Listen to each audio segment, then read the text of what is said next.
Bienvenue sur le podcast du Tao pour tous. Chaque semaine, je décrypte et démystifie pour vous la philosophie taoïste. Une sorte de Dao De Jing pour les nuls, version 21e siècle. Tout ça pour vous inspirer et vous donner des conseils concrets, que vous soyez pratiquant ou néophyte. Vous écoutez l'épisode 67, Changer le monde. Je suis Serge Gillette et depuis 2012, j'enseigne la pratique taoïste un peu partout en France. Je suis aussi fondateur de TheDaoProject.org, la seule plateforme dédiée à l'apprentissage, pratique et moderne du taoïsme. Parmi les questions qui reviennent régulièrement, on me demande s'il existe un taoïsme politique, si on doit se mêler des choses du monde ou au contraire, si on doit vivre en dehors de la société, genre ermite. S'il y a bien une chose qui ne change jamais dans l'histoire de l'humanité, c'est qu'à chaque époque, il y a des groupes de personnes qui veulent changer le monde. À chaque génération, des humains se rendent compte que la société dans laquelle ils évoluent est mal construite, qu'il y a de l'injustice, des inégalités, et qui, de toute bonne foi, se disent que ça suffit et qu'il faut faire quelque chose, qu'il faut agir maintenant. Figurez-vous que les taoïstes de notre tradition n'échappent pas à la règle. Eux aussi ont eu des moments comme ça, des périodes où ils ont voulu se mêler d'un peu tout, y compris de politique. Ils ont même eu une période peu glorieuse où ils ont mené des campagnes d'assassinat pour purger la société des ordures en tout genre. Comme quoi Ravachol, l'anarchiste du 19e, n'a rien inventé avec ses machines infernales. Dans cet épisode détonnant, je vais vous donner notre point de vue sur ce que l'humain devrait faire. La grande question est donc, doit-on chercher à changer le monde? Et la question subsidiaire, si oui, est-ce que tous les moyens sont bons pour y arriver? Doit-on, comme en 1919 en Italie, se battre pour le droit de vote des femmes, un salaire minimum pour les ouvriers et une journée maximale de travail de 8 heures? À votre avis, vous seriez-vous battu? Auriez-vous rejoint ce mouvement? Sans doute. Pour ceux qui se demandent quels progressistes de l'époque ont fait ces revendications, il s'agit des fascistes. Et oui, dans leur premier manifeste, celui de 1919. On va y revenir, et déjà, vous sentez que ça va mal tourner tout ça. Alors j'aimerais partir assez loin de l'Italie et de l'abaissement de la retraite à 55 ans. Oui, c'est un autre truc qu'ils ont demandé, les fascistes. Pour revenir de nos jours et au bord d'une piscine. Car oui, je vais vous ressortir une fois de plus mon analogie fétiche, celle de la nage. Imaginons, nous sommes au bord de la piscine municipale de Cruzeil où la profondeur maximale est de 2 mètres. Là, admirant l'eau chlorée, je vous demande si vous savez nager. Et vous allez sans doute me répondre, Bah oui, quand même. avec ce ton indiquant que ma question est quand même limite débile, que pour oser vous demander ça, je dois pas être totalement fini. Si par hasard, vous faites partie des personnes qui répondraient non, je sais pas, je vous encourage très vivement à vous rapprocher de votre endroit aquatique le plus proche, piscine, lac, mer, océan, marécage putride, et d'apprendre. C'est une capacité indispensable et relativement simple à acquérir. Bon, ceci dit, on est au bord de la piscine et vous me dites que oui, vous savez nager en haussant les yeux au ciel devant ma question que vous jugez ridicule. Si maintenant on est au bord de la plage et que je vous montre les bouées à 300 mètres et que je vous dis, on y va? Peut-être que vous allez me répondre du tac au tac. Bah oui, c'est pas loin. Ou peut-être que vous allez hésiter, regarder la mer, voir qu'il y a des zones sombres indiquant la présence de massifs d'algues dont les extrémités pourraient vous effleurer, évoquant ainsi la terreur indicible des monstres marins. Peut-être que ce jour-là, il y a des vagues et que cela vous met mal à l'aise à l'idée de les affronter. Peut-être qu'on est au mois de janvier et que n'étant pas natif de Bretagne ou n'ayant jamais pratiqué l'alchimie interne, une eau à 15 degrés vous fait hésiter. Je pourrais, là, faire une digression à cet instant pour vous parler de Chuang Tzu. Mais pour une fois, je me retiens. Restons sur le fil conducteur. Imaginons maintenant que nous soyons sur la plage à Sangatte, à côté de Calais, et que je vous dise en pointant l'horizon derrière lequel se cache l'Angleterre. Allez, chiche, on y va à la nage. Vous risquez fort de me regarder bizarrement et de me dire T'es taré, j'y arriverai pas. En plus, l'eau est gelée. reprenons. Vous m'avez pris de haut quand je vous ai demandé si vous saviez nager. Vous pensez de toute bonne foi connaître l'art étrange de la loutre. Mais dès qu'il y a des algues, la possibilité de créatures inconnues dans l'eau, que la distance est trop longue ou que la température est trop basse, vous vous sentez plus capable. Là, il n'y a plus personne. Et c'est moi qui suis fou? Bon, d'accord, j'avoue, il n'y a pas de honte à ne pas vouloir traverser la Manche à la nage. L'hypothermie tue. Mais quand même, vous voyez la nuance? Vous prétendez savoir nager, mais juste pas dans toutes les circonstances. Oui, dans la piscine municipale où on voit clairement le fond et où on ne s'éloigne pas trop du bord, mais non, pas pour traverser le détroit de Douvres. Oui, enfin, franchement, ça n'arrive pas souvent qu'on doive nager aussi longtemps. Non, c'est vrai. Si on ne navigue pas sur un ferry dans le sud-est asiatique, il y a peu de chances de devoir nager ou surnager pendant plusieurs heures en attendant des secours. Mais c'est pas la question. Est-ce que vous savez nager? Oui ou non?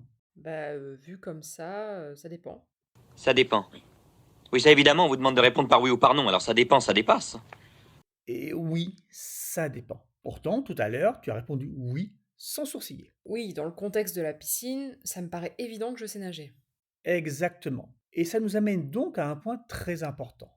Le niveau de natation requis dépend effectivement de l'environnement dans lequel on vit. J'entends environnement au sens large. Si je travaille sur un bateau, j'ai intérêt à mieux savoir nager que si je travaille dans un bureau.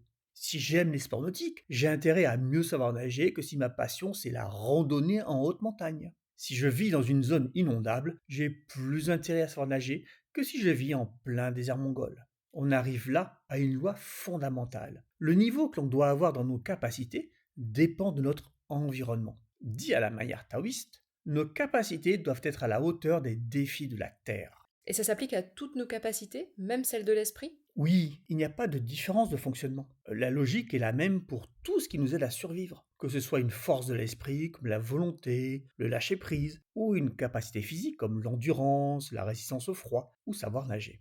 Si on prend le lâcher-prise, le niveau requis est différent. Par exemple, si vous êtes mère dans certains pays d'Afrique où 56% des enfants meurent avant leurs 5 ans, ou si vous êtes un Gen Z paralysé devant un menu de restaurant au moment du choix. Le niveau de lâcher-prise quand on perd un ou plusieurs de ses enfants, et je ne parle pas de les égarer momentanément à Ikea, est, selon moi, très largement supérieur à celui dont disposent ces pauvres petits Anglais. Alors, pour le contexte, cette histoire de choisir au resto provient d'une étude menée sur plus de 2000 Anglais âgés entre 18 et 24 ans. Elle a révélé que 34% d'entre eux ont peur. Oui, peur de commander un plat, à tel point qu'ils préfèrent attendre que quelqu'un d'autre commande avant d'oser formuler leur choix. Je sais, c'est pathétique. Et quand je vous parle de la fin de la civilisation, on y est. L'étude précise qu'ils n'osent pas commander car ils ont peur du jugement des autres. On va dire, en étant gentil, qu'ils manquent de lâcher prise quant à l'opinion qu'autrui porte sur eux. Imaginons que nous notions sur une échelle arbitraire de 1 à 10 le niveau de lâcher prise requis pour différentes situations. Alors oui, je sais pertinemment que cet exercice est totalement arbitraire. Les réponses dépendent de la situation culturelle, de sa propre situation. Mais juste faites-moi plaisir, jouons le jeu. Personnellement, je noterai le fait d'accepter la perte de son enfant vers 7 sur 10. Je garde un peu de marge pour les trucs plus graves. De même, je noterai le fait d'accepter les conséquences d'un choix de plat au restaurant à, allez, 1 sur 10. Ce que je veux dire par là, c'est que ces Gen Z ont un niveau de lâcher-prise qui est inférieur à 1, alors que cette mère somalienne a un niveau de lâcher-prise d'au moins 7. Maintenant, que faut-il pour que ces pathétiques jeunes privilégiés, car ils ne souffrent ni de froid, ni de faim, ni de maladie, mais juste du regard des autres, ne soient plus gênés au restaurant? Un lâcher-prise niveau 1? Oui, guère plus. Ok, donc le but c'est juste d'avoir toutes ces qualités juste au niveau nécessaire. Oui, le but est d'avoir la moyenne partout, 5 sur 10, si on se dit que 5, c'est la moyenne de notre environnement. Si je reprends mon exemple de la nage, et en schématisant grossièrement, on pourrait se dire que traverser la piscine, c'est de difficulté 1. Aller au bouée en nageant au-dessus des algues, c'est difficulté 3. Et traverser la Manche, c'est difficulté 9. Encore une fois, je donne des valeurs totalement arbitraires. Sur une échelle de 3 à 8, de 3 à 4, vous parlez normalement. De 5 à 7, vous avez fait beaucoup de progrès. Et seulement à 8, vous êtes toujours un gros con. Alors non, c'est bien. L'idée n'est pas d'épiloguer sur la réelle difficulté d'envahir la Grande-Bretagne en se prenant pour un phoque, mais juste d'avoir des points de repère pour discuter. On n'a même pas dit si l'échelle était linéaire ou logarithmique. Donc, si mon niveau de natation est de 2, j'ai largement assez dans ma vie si je suis loin de la mer ou que je n'ai pour ambition que de nager en bord de plage. Aller au bouée, affronter les vagues, les algues et les monstres marins de notre imagination est légèrement au-dessus de notre niveau. On va donc devoir se forcer pour y arriver. C'est faisable, mais ça nous stresse. Ça nous demande de sortir de notre zone de confort. Si personne nous demande d'y aller, qu'on se moque pas de nous parce qu'on n'y va pas, nous pouvons très bien vivre avec ce petit niveau de 2. Nos capacités doivent être à la hauteur des défis de la Terre. Si celles-ci ne nous imposent pas de grandes difficultés, il n'y a pas de raison d'avoir des capacités très élevées. Mais avec l'histoire des algues, c'est pas tant savoir nager qu'un truc psychologique. Je suis d'accord, mais c'est quand même un problème qui nous empêche de nager. Tiens, ça serait quoi selon toi la solution? C'est comme si on avait une capacité je n'ai pas peur à 2 et que les algues, elles sont à 3.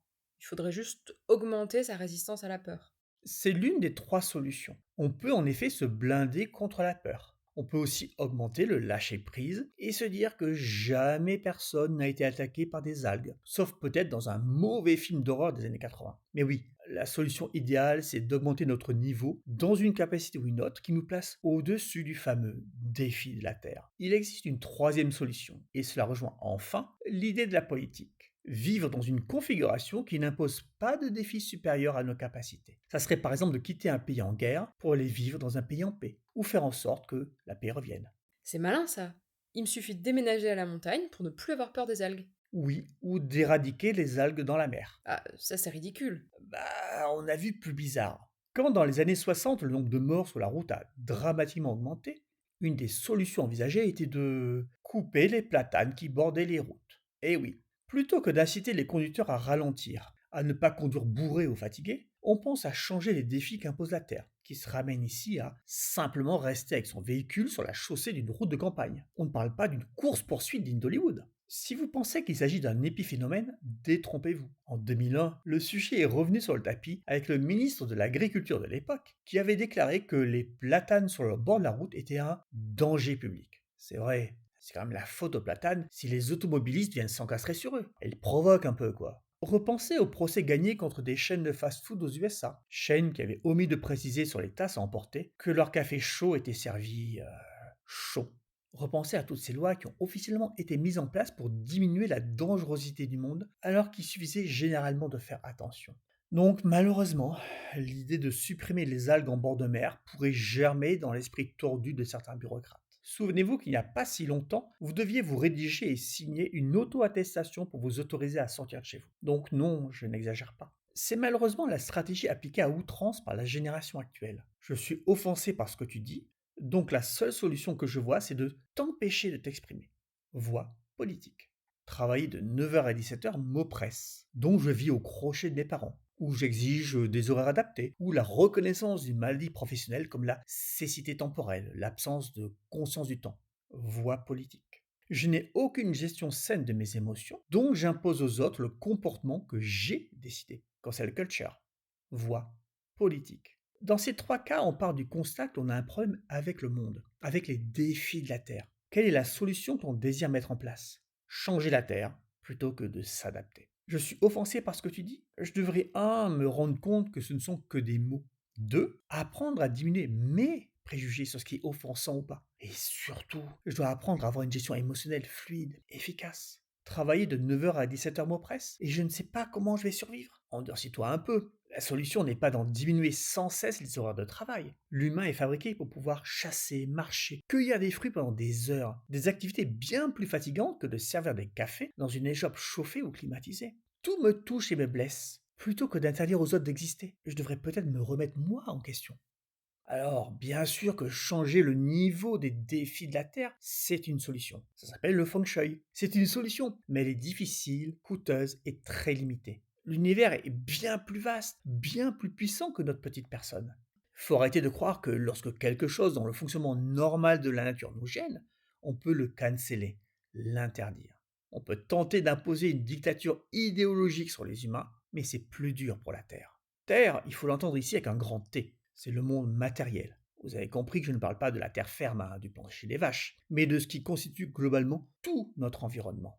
Quand on a zéro capacité à gérer ses émotions et que de devoir commander un plat nous angoisse, avant d'avoir l'idée d'imposer au restaurant une carte avec un plat unique, il faut peut-être travailler sur soi, sur son lâcher-prise, sur sa capacité à assumer ses choix et booster un minimum sa volonté. Plutôt que de chercher à imposer la dictature du prolétariat comme Lénine, Staline, Mao et consorts, et causer au passage plus de 30 millions de morts de faim en Chine, ou seulement, pourrait-on dire, en comparaison, quelques millions, toujours de faim, en Ukraine, plutôt que d'imposer une idéologie totalitaire en Italie qui a causé au final de l'ordre de 400 000 morts, ne faut-il pas plutôt travailler à s'élever chacun? À votre avis, qu'est-ce qui est plus facile?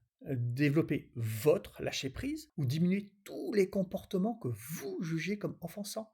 Développer votre adaptabilité ou exiger du monde qu'il soit votre serviteur? Eh oui, ce qui se change le plus facilement, c'est l'humain. Il est bien plus facile de développer ses qualités, de se rendre plus fort, plus résistant, plus courageux, plus empathique, plus calme, que de déformer le monde pour qu'il nous corresponde. Et pourtant, c'est ce qu'on fait depuis la préhistoire. Les villes, les routes. Oui, absolument. Et je ne dis pas qu'il ne faut pas le faire. Encore une fois, on a même une discipline taoïste qui se dévoue à adapter le monde à nous, le feng shui. Je ne dis pas qu'il ne faut pas le faire. Au contraire, il est préférable de disposer d'une médecine, des hôpitaux, des écoles, des fermes, des routes. Mais il ne faut pas diriger tous nos efforts dans cette unique direction. Il ne faut pas oublier qu'il y a une autre direction, qui est plus importante même, celle de l'humain.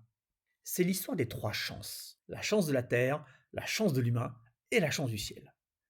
Autrement dit, il y a 3 composantes dans notre vie. En simplifiant, on va dire qu'il y a la génétique, notre environnement de vie et nous-mêmes. Les taoïstes pensent que le plus simple à travailler, là où on aura le plus de résultats avec le moins d'efforts, c'est sur nous. Et oui, nous sommes faibles, malléables, et en plus, on a besoin de rien pour s'améliorer. Alors que pour changer des lois, pour couper tous les platanes ou interdire d'être viré quand on arrive systématiquement en retard, il va falloir ramer un peu. Quant à notre génétique, on n'en est pas encore là. Pour vous la faire courte, pour les taoïstes, nous sommes l'essentiel du problème. Les humains sont l'essentiel du problème. Et donc, logiquement, nous devons aussi être l'essentiel de la solution. En plus, c'est cool, c'est le plus simple à changer. Être essentiel ne signifie en rien que toute la solution passe, par développer le lâcher-prise. Oh, je travaille 14 heures par jour dans la mine pour une misère et je me détruis la santé. C'est pas grave, suffit d'avoir du lâcher-prise. Non, bien sûr, il faut aussi changer le monde autour de soi. Petit détail amusant, se battre pour le droit des femmes, c'est se battre non pas contre quelque chose de naturel, mais contre un changement que l'humain avait mis en place dans le monde. On se bat contre une loi arbitraire, contre quelque chose qui n'est pas naturel. Donc, si avant de mettre en place des lois pareilles, on réfléchissait un petit peu. Alors, pour en revenir à la question politique, doit-on être un animal politique ou un cénobite? Là, je fais pas allusion au film d'horreur de Clive Barker. Doit-on se mêler de la vie de la cité ou ne s'occuper que de soi? Les taoïstes ont des réponses claires sur le sujet. Si tu n'as pas travaillé sur toi, que tu es émotionnellement instable, rempli de colère, bourré de préjugés, que tu penses que toi seul as raison, que tu as vu la lumière et que les autres c'est tous des cons, par pitié, ne te mêle pas de politique. Ou alors fais-le avec beaucoup de recul. Toutes tes pensées, tes décisions, tes raisonnements sont articulés sur une base déséquilibrée, pathologique. Ça peut rien amener de bon. Repensez 2 secondes au manifeste fasciste de 1919. Le droit de vote pour les femmes, le scrutin universel, la retraite à 55 ans, le salaire minimum, une durée de travail réglementée. Et voyez comment ça a fini avec les chemises noires. Et les idées n'étaient pas stupides, loin de là, mais elles ont été mises dans les mains de personnes qui n'avaient clairement pas travaillé sur elles. Ces personnes, mues par leur travers, leur vision messianique et leur ego surdimensionné, ont transformé des idées humanistes en cauchemars. Oui, mais alors, il ne faut se mêler que de soi, de rien d'autre. S'il y a une règle à retenir, c'est que les excès ne sont jamais bons. Tout yang ou tout yin, et on court à la catastrophe. Le fait que l'on soit tous à des degrés divers un peu tordus ne doit pas être une excuse pour ne pas faire d'efforts vis-à-vis de la société. Je vais pas demain me mettre à rouler à contresens en me racontant que c'est aux autres de devoir faire attention. Je ne vais pas laisser traîner mes chaussettes sales ou la vaisselle en demandant à la compagne de lâcher prise. Non. De même, si je vois une maman galérer avec une poussette, je ne vais pas la laisser dans la mouise sous prétexte qu'elle a voulu son gamin. C'est son choix après tout. C'est là que l'empathie entre en jeu. L'empathie, c'est cette qualité qui fait que vous êtes à la place de l'autre. C'est la qualité qui rapproche les humains plutôt que de les éloigner en leur collant des étiquettes. L'empathie me pousse à agir pour une société meilleure. Non pas car j'ai vu la lumière, non pas parce que je sais ce qui est juste, mais plutôt parce que je me reconnais dans l'autre et dans ses soucis. Mais bon, l'empathie c'est comme tout, hein. Il faut travailler sur soi pour la développer. Et non, encore une fois, pleurer pour un oui ou un non, avoir tes émotions en vrac, ce n'est pas de l'empathie. C'est juste un système de gestion des émotions défaillant. La morale de cette histoire, c'est qu'il faut en premier travailler sur soi avant de vouloir changer le monde. Il ne faut pas s'empêcher de vouloir changer le monde, mais juste être prudent dans ce qu'on croit vrai, dans ce qu'on croit juste, et ne rien chercher à imposer aux autres. C'est très très facile de partir d'une bonne idée et d'arriver à une dictature, comme l'histoire nous l'a montré. Sur ce, je retourne finir le grillage de mon poulailler, car j'ai beau avoir beaucoup de lâcher prise, cela ne protège pas mes poules du renard.